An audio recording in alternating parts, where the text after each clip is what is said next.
Halo teman-teman, kali ini kita akan membahas tentang reproduksi vertebrata bersama kelompok lavender. Ini nama anggota kelompok kami. Oke, langsung saja kita mulai. Jadi, apa itu sistem reproduksi vertebrata? Reproduksi sendiri merupakan proses biologis di mana organisme menghasilkan keturunan. Proses ini merupakan salah satu ciri utama kehidupan yang memungkinkan kelangsungan spesies. Sedangkan vertebrata adalah kelompok yang memiliki tulang belakang dan termasuk dalam subfilum Chordata.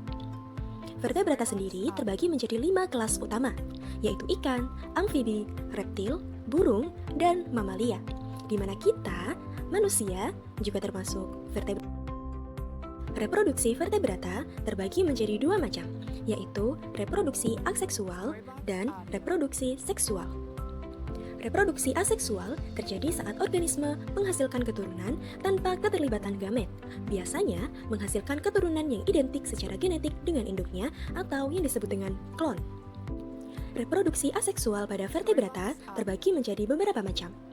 Pertama, yaitu fisi atau fission.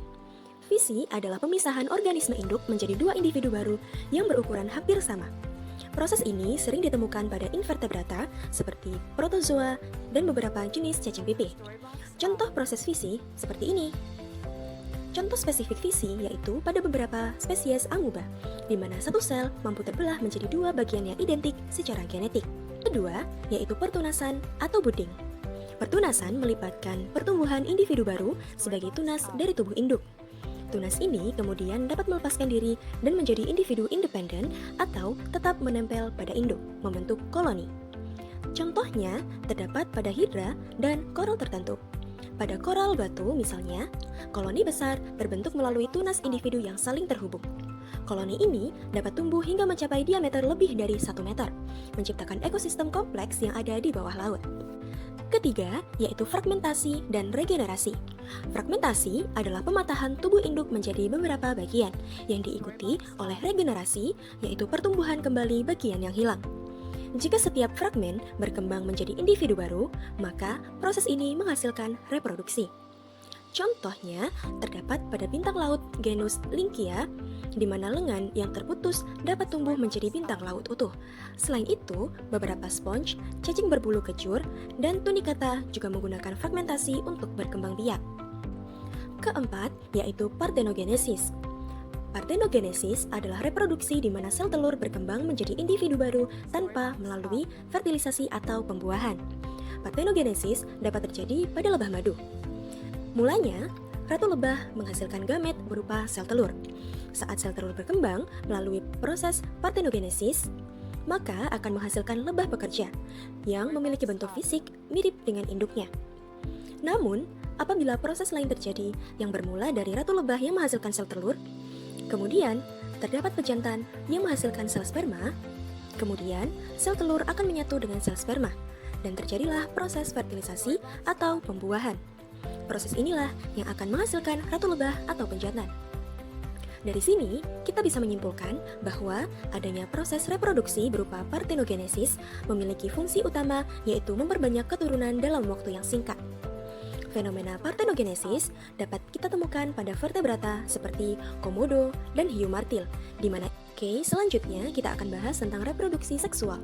Reproduksi seksual melibatkan fusi 2 gamet atau sel kelamin, yaitu sperma dan sel telur, menghasilkan variasi genetik pada keturunan. Nah, tadi kan sudah dijelaskan bahwa sel gamet atau sel kelamin itu terdiri dari sel sperma dan juga sel telur, di mana sel sperma dihasilkan dari organ reproduksi pria dan sel telur dihasilkan dari organ reproduksi wanita. Yang akan kita bahas terlebih dahulu adalah sistem reproduksi pria, yang terdiri dari beberapa organ. Pertama, yaitu testis. Testis berfungsi untuk menghasilkan sperma dan hormon testosteron. Testis dilindungi oleh skrotum, di mana skrotum juga berfungsi untuk menjaga suhu testis. Setelah sperma dihasilkan di testis, maka sperma akan mengalami proses pematangan di epididymis. Proses pematangan sperma berlangsung hingga sperma dapat bergerak dan dapat membuahi sel telur. Sperma yang sudah matang selanjutnya akan diangkut oleh vas deferens sekaligus disimpan sebelum melalui proses berikutnya.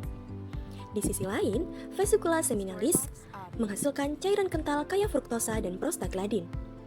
Ada pula kelenjar prostat yang menghasilkan cairan untuk nutrisi sperma.